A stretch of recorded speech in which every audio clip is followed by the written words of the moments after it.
지금이 마지막 그 저출산 문제, 인구 문제 해결할 골든타임이라고 하는 분들 계신데, 골든타임 무슨 골든타임이 지나도 벌써 한참 지났죠.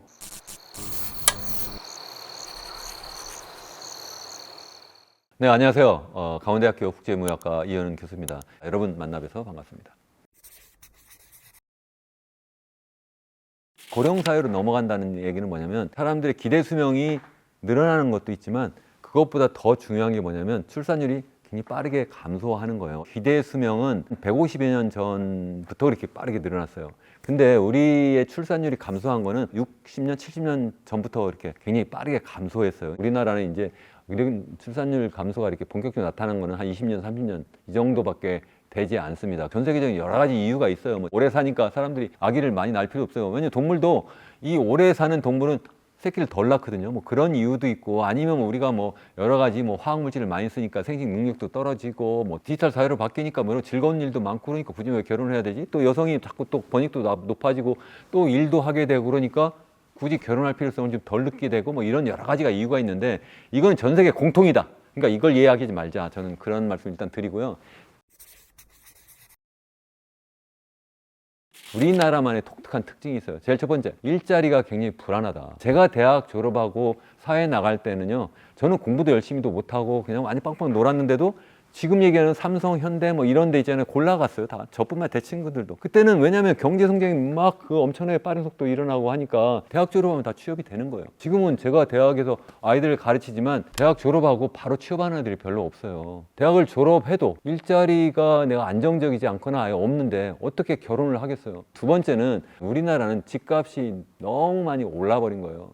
OECD 국가로 보면요, 선진국 그룹이라고 하는데 보통 PIR이라고 해가지고 서울이라면 서울의 주택 가격하고 평균적인 가계 소득을 이렇게 비교해 보면 그 비율을 따지거든요. 뉴욕이라든가 런던이나 이런 데도 보면 10에서 15밖에 안 돼요. 우리나라는 25에 25. 그게 무슨 얘기냐면, 내가 그냥 평균적인 내 가게인데 내가 벌어들인 그 소득 가지고 먹지도 않고 입지도 않고 쓰지도 않고 아무것도 안 해요.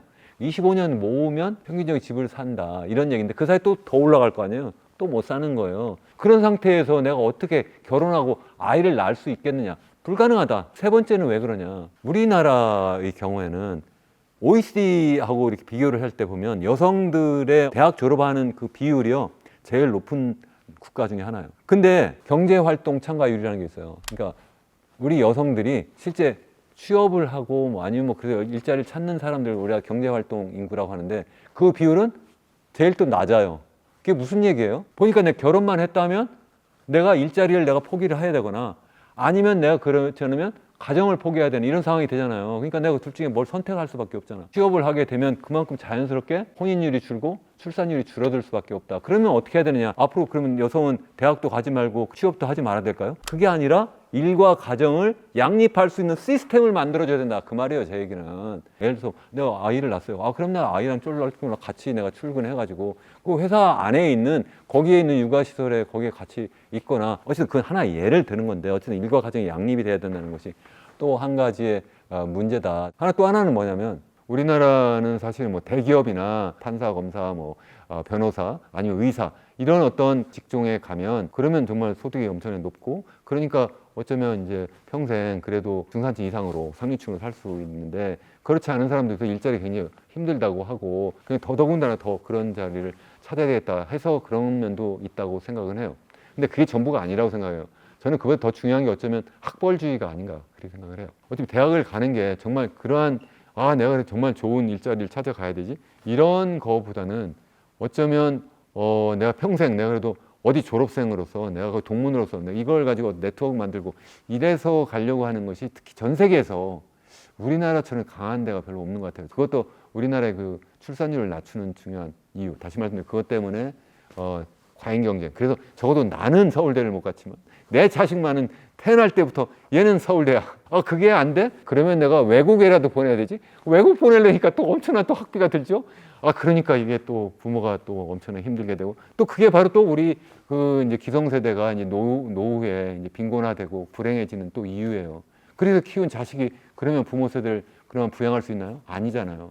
그렇게 하지 말아야 되는데, 전반적인 분위기가 서로 막 비교하고 경쟁하고 막 이러면서 이게 모든 문제가 굉장히 막 복합적으로 되어 있는데, 그 교육비가 또 전 세계에서 가장 높아요. 그러니까 결국은 그 사교육비를 줄여줘야 되고 치열한 그런 지나친 경쟁을 줄여줘야 되는데 그것을 못 해주면 안 된다. 그걸 바꿔야 된다. 이미 디지털 사회로 막 전환해가지고 이전 예전처럼 그냥 뭐 단순 반복 암기만 하는 그러한 교육을 하면 안 되는데 그러한 교육으로 그냥 시간을 다 낭비를 하는 거예요.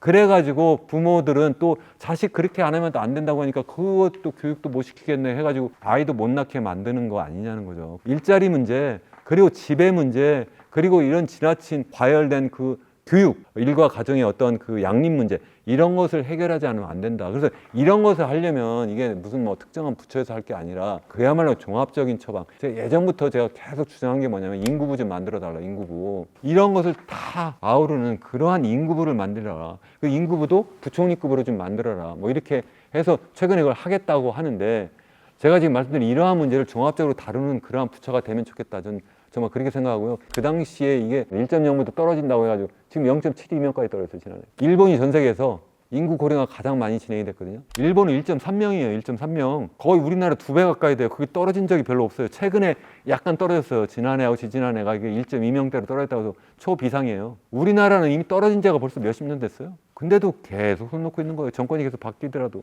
지금이 마지막 그 저출산 문제, 인구 문제 해결할 골든타임이라고 하는 분들 계신데 골든타임 무슨 골든타임이 지나도 벌써 한참 지났죠.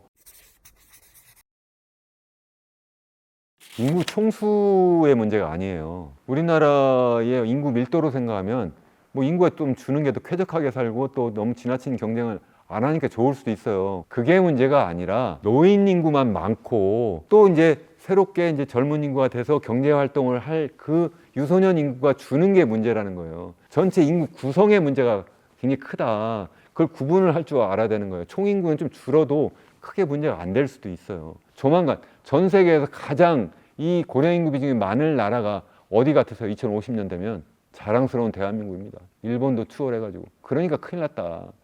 총수가 줄어서가 큰일 나는 게 아니라 노인 인구가 너무 많으니까 이거 뭐 좋은 거 아니냐. 노인 또 오래 사는데 왜 또 그거 가지고 또 시비를 거느냐 이런 분들도 계신데 개인적으로 축복인데요. 사회 전체적으로 한번 보세요. 그러면 그 나이 드신 분들 누군가는 부양을 해야 되잖아요.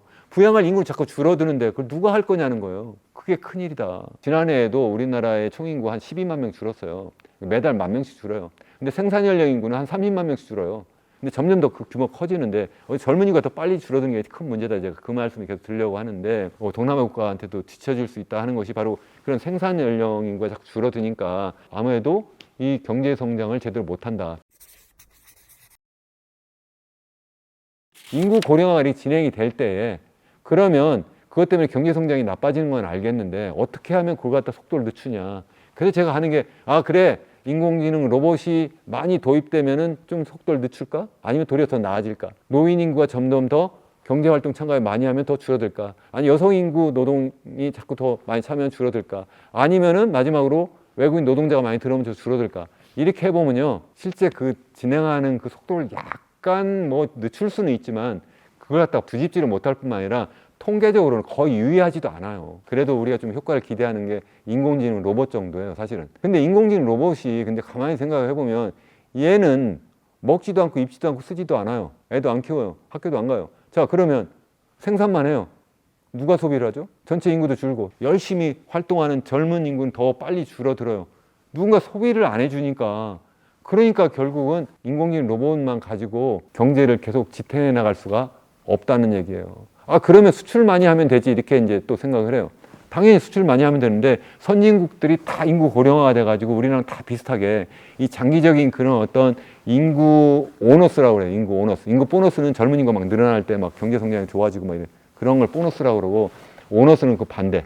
약간 재앙, 인구 재앙 같은 그런 상황이 막 이렇게 전개되는 데 우리나라만 혼자 뭐 수출 많이 한다고 되겠느냐. 더군다나 뭐 미중 간에 지금 뭐 패권 경쟁도 본격적으로 하고 세계가 완전히 뭐 이제 하나의 시장 세계화가 되었다 이제 탈세계화 분절화 막 이렇게 되는데 우리나라가 어디다 수출을 과연 옛날처럼 잘하면서 먹고 살겠는가 이런 생각하면 제가 너무 정말 걱정이 됩니다.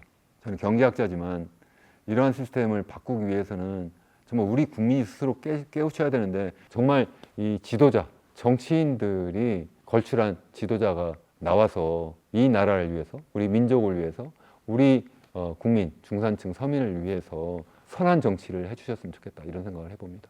제 생각을 여러분들께서 조금 더 그래도 좀 공감해 주시고 또 그래서 우리 함께 사회를 바꿀 수 있으면 좋겠다 이런 생각을 해봅니다. 아무튼 여러분 끝까지 시청해 주셔서 감사하고요. 여러분 행복하시고 건강하시길 기원합니다. 감사합니다.